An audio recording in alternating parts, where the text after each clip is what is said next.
না জিভ উপরে থইবে সব খাইবেনি ম জিভ উপরে খালি থইবে ধরি ଦେଇଥିବେ থইবে আচ্ছা কেমনি জানিয়া পুত্র দুইটা কোন আলা মিঠারে কুমার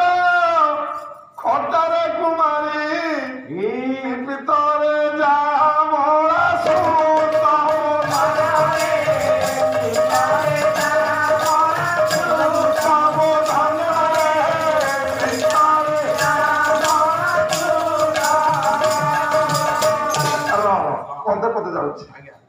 মিঠারে কুমার খটারে কুমারী তৃপ্তরে জামরা সুখ যদি মিঠা লাগিলা তাহলে পুଅ মিঠারে কুমার খଟା যদি লাগিলা ଝିଅ ହଁ ତୃପ୍ତ ପିତା ଯଦି ପିତା ଲାଗିଲା ଜାଁଳା ତୃପ୍ତରେ ଜାଁଳା ଲାଗିବ ମିଠାରେ କୁମାର ଯଦି କିଛି ନ ଲାଗିବ ମିଠାରେ କୁମାର ଖଟାରେ କୁମାରୀ ଭିତରେ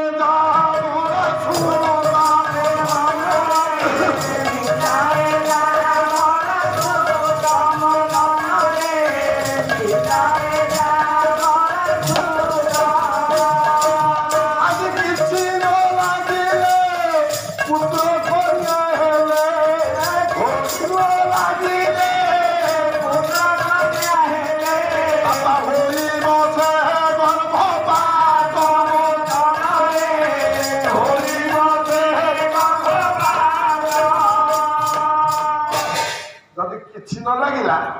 ପୁଅ ହଉ ବା ଝିଅ ହଉ ସେ ମଲା ପିଲା ଆଜ୍ଞା ସେ କିଛି କିଛି ହେଲା ଏରେ କୋଉ ସମୟରେ ଯଦି କିଛି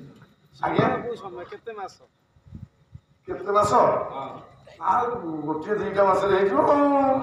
ଦିଟା ମାସରେ ଜାଣିପାରିବେ 10 ମାସ 10 ଦିନରେ ତ ପିଲା ଛୁଆ ଜନ୍ମ ହୁଅନ୍ତି 7 ମାସରୁ 9 ମାସ ଭିତରେ ତାକୁ ଚଖେଇବେ ଆପଣ ଜାଣିପାରିବେ ଆଉ କଣ ଆଗରୁ ଚଖେଇବେ ସେଟା ତ କିଛି ନଥିବ ସେ କେବେ ଜାଣିବେ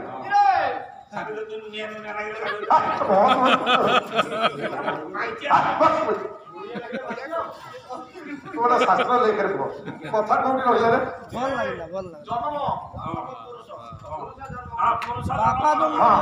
ଆପଣ ମାନେ ନେଇ ଯାଉଛନ୍ତି ଗାଇନିଂ ଡକ୍ଟର ଦେଖିଲା କମ୍ପ୍ୟୁଟର କଥା ମା ପେଟଟା ହଉଛି ଗୋଟେ ଘର ନା ଗୋଟେ ଘର ନୁହେଁ ସେ କମ୍ପ୍ୟୁଟର ଦେଖିଦେଲା ଡକ୍ଟର କହିଲା ପୁଅଟାଏ ଅଛି ପୁଅଟାଏ ଭଲ ସୁସ୍ଥରେ ଅଛି ପିଲାଟା କି ନହେଲେ ଝିଅଟା ସୁସ୍ଥରେ ଅଛି ଏତିକି କିଲୋ ଓଜନ ଭଲ ପିଲା ସୁସ୍ଥ ଅଛି କିଛି ଅସୁବିଧା ନାହିଁ ଆଚ୍ଛା ବାପା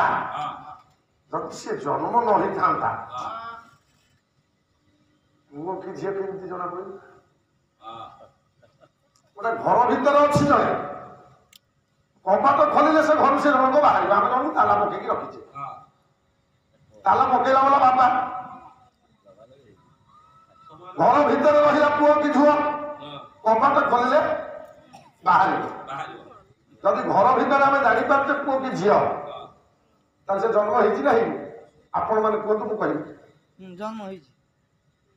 ଯଦି ଜନ୍ମ ନ ହେଇଥାନ୍ତା ଆମେ ଜାଣିଥାନ୍ତେ କି ପୁଅଟା କି ଝିଅଟା ଯଦି ମା ଜନ୍ମ କରୁଛି ବୋଲି ଆପଣ ମାନେ କହିବେ তাহলে সিজনে জন্ম হলে তাহলে ডাক্তার জন্ম কলা